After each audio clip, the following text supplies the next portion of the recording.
Hey, what's up guys? Bitcoin is skyrocketing on the biggest news we have ever seen.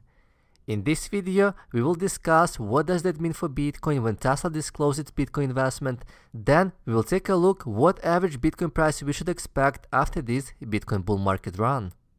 Listen up, you already invest in crypto. Why aren't you investing in tax-free crypto? iTrustCapital is the only provider that allows you to invest in crypto assets within your retirement account. They allow you to not only buy Bitcoin, but Ethereum, Ripple, and many others. They even have Chainlink coming very soon.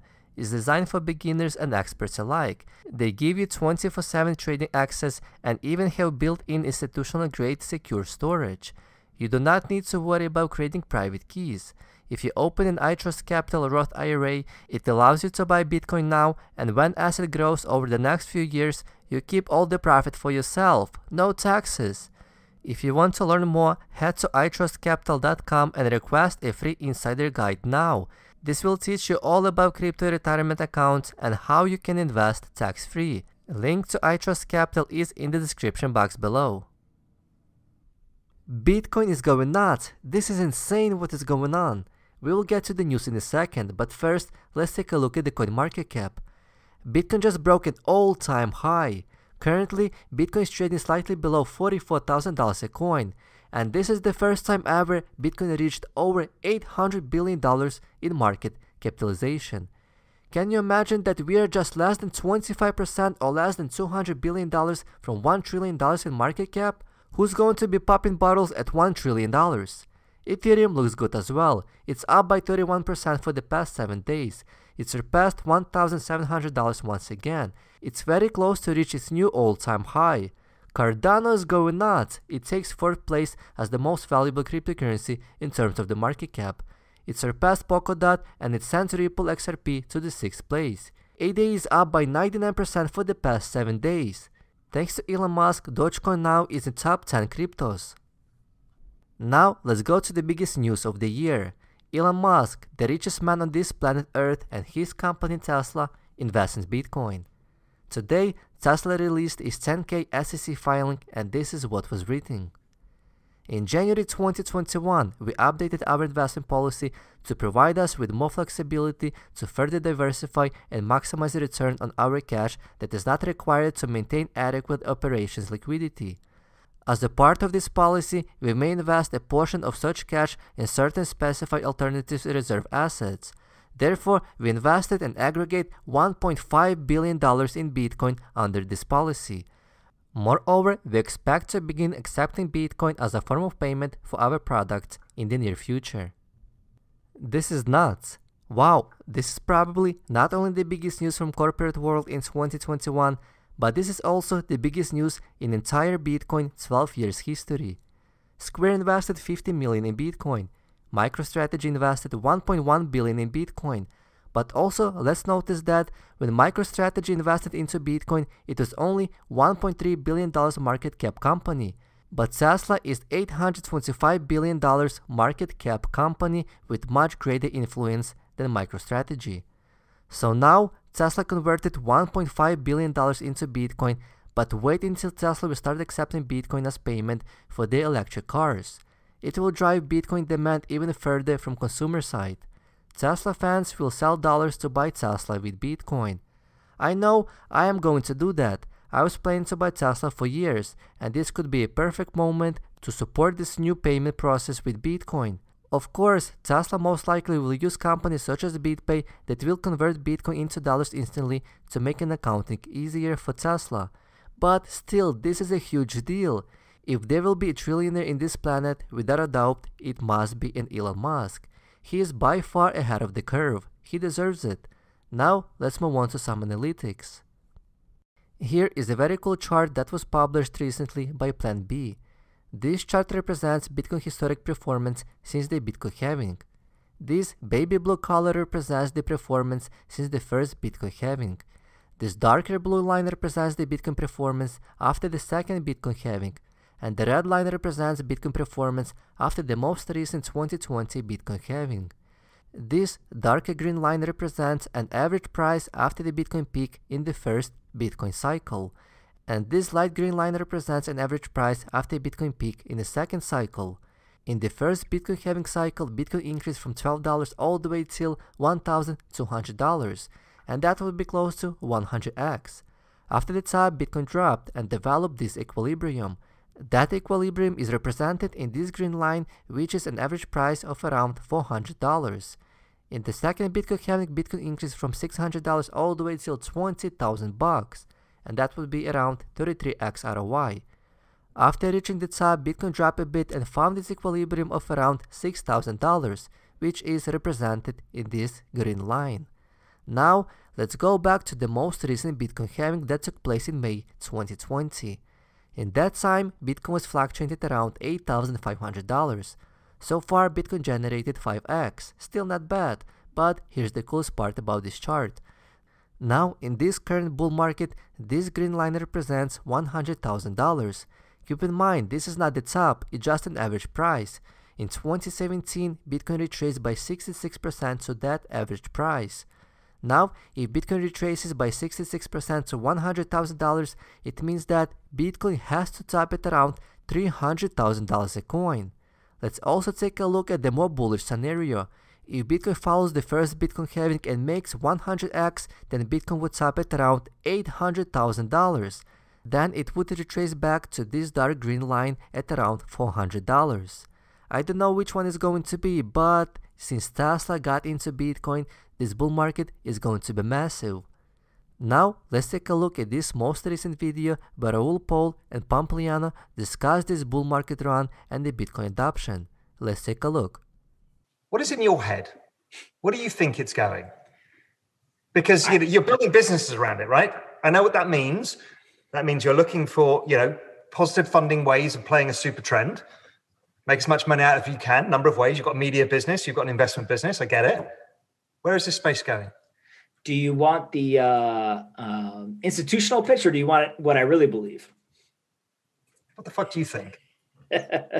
I think Bitcoin is going to be the next global reserve currency. And I think that every single person that's listening to this, every single person in the industry is completely underestimating this thing. I believe that Bitcoin is not only the hardest, soundest money we've ever seen in the world, but I think that it is the absolute apex predator in financial markets. And the reason why I think that is because there is one key trend that most people in finance don't understand. And it is the superiority of digital assets or digital products over analog products and assets. And so the technology industry is better suited to understand this component, which is if you look at store value and medium of exchange assets, historically, those have been analog. And then they basically became these electronic QSIP assets, which was just a kind of slight improvement on the analog version. So there was still middlemen, there was still a lot of bureaucracy, there was a lot of kind of human interaction, right? When you send a wire, in many cases, there's humans involved in that process. So it's not a truly digital process. The digital product is not only superior to the analog or electronic products, but it is also never. I literally cannot think of a single example where a digital asset is smaller than the analog equivalent. And it's coming. It is absolutely coming. As soon as we start seeing corporations reporting Bitcoin on their balance sheet as part of their reserves, you're going to start seeing corporations pricing goods in Bitcoin. And they'll start with super fringe, weird things. Almost like gimmicks, right? They'll say at the baseball stadium, "Oh, come buy the Bitcoin hot dog," right? And it's 100 Satoshis gets you the hot dog. And people will laugh and they'll buy it. And then all of a sudden it's the soda as well. And then it's the fries. And then it's the peanuts. And then it's just the ticket to the game, right? And then it's the salary for the player. And it's literally the revenue of the team.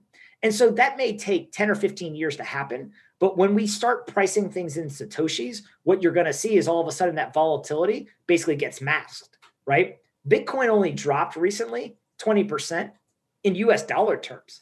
In Bitcoin terms, it didn't drop. One Bitcoin equals one Bitcoin. It's just like dollars. $1 equals $1. It's not about did the dollar drop. It's did the dollar become less valuable compared to goods that it wants to buy or services it wants to buy. And so that's the big leap, right? That's the one that scares everybody around like, wait a minute, I denominate every asset in my life in dollars. When I have to start switching and I denominate everything in Satoshis, what happens? And I did this about 2 years ago. I started to think of everything in Satoshis. Yeah, I mean, look, it's way too early for that. We're nowhere near it on the network effect. So yes. Agreed. But as a European, I've gone through this. We had currencies, and then they changed to other currencies. It didn't take long before we went from pesetas to euros. The old people, they kept calculating everything in pesetas. Pretty much within a year or two, everyone got used to the euros and forgot about francs. So it actually doesn't take that long. What it took was a concerted change, which was the ECB. Not to say that may not happen. As you alluded to earlier, some central bank somewhere, according to game theory, is going to stick this on its balance sheet, and then somebody's going to peg themselves to it. Not with a 69 vol asset, not right now, but at some point, it'll certainly go into the balance sheet. And then at one day, somebody just say, oh, we've decided to adopt the Bitcoin standard. And there you go. And that's the start of the great game. So we're recording this in January of 2021. I think by the end of January 2022, so basically 2 years, give or take, there will be a material percentage, and probably not 50%, but somewhere between, let's say, 10 to maybe 25% of Fortune 500 companies will have Bitcoin on their balance sheet in some form or fashion. And when you think about the importance of that, you're now talking about every shareholder is seeing Bitcoin on the balance sheet, every executive, every financial show is talking about it, right? All these different things. And so when you start to think about the adoption that is still in front of us, right? People see Bitcoin, ran all the way up to $40,000. Oh my God, it's a bubble. It's over. This is going to be the all-time high. We haven't even started yet, right? Like when you really think about it, we have not even started yet. One of the blind spots for the tech industry and for the finance industry is what many people refer to as kind of the culture, right? So this is music, this is athletes, this is kind of all of the things outside of technology companies and outside of kind of finance companies. The culture, right? It's usually like hip hop community, professional athletes, all that kind of stuff. They are obsessed with this, and they're starting to talk about it, and they're starting to use it. Right? Cash App is a great example. Cash App's demographics look very, very different than pretty much any other financial community. If you literally, there's songs about it, right? There's people who say, I want, like, pay me on Cash App, all this kind of stuff. And so when you start to see culture shifting towards something, that's when you really get the flywheel going. Because it's one thing if, Mass Mutual says, hey, I'm going to go put $100 million on my balance sheet. Most people don't care. If a tree falls in the forest, did it really fall, right? It's kind of the thing. If all of a sudden Drake says, pay me in Bitcoin in a song, people start paying attention. And I think that it really only takes, 2 or 3 big people, right? Again, I use Drake as kind of an example of a lot of people paying attention, pretty forward thinking, likes to be seen as kind of on the cutting edge of innovation. You take somebody like that, he said, literally comes out with a song, pay me in Bitcoin. All of a sudden you're like, whoa, wait a second. People say that's impossible. That's not going to happen anytime soon. Well, Russell Okong, an NFL player, tweets almost every day, pay me in Bitcoin, right? And it's literally on national television saying, hey, I'm taking half my salary in Bitcoin. And so I've already seen multiple players tweet at him saying, what's this Bitcoin thing? And so even if only 10% of them actually take the time to get educated and start adopting it, you're going to watch this generational shift where people grow up with this being a part, maybe not majority, but a part of their life. Pampliano makes a huge statement. He thinks Bitcoin will be the next global reserve currency, and most of people underestimating Bitcoin. Pump hit the nail on the head when he said that as soon as we see corporations disclosing Bitcoin in the balance sheet and start pricing goods in Bitcoin, Bitcoin will skyrocket. Today, we saw a perfect example with Tesla. Bitcoin adoption is growing in days, so strap up your seat, boys, hodl Bitcoin, and enjoy your ride to the moon. Let me know what you guys think about this massive news that Tesla invests in Bitcoin. Leave your thoughts in the comment section below, smash that like button, and subscribe for more videos.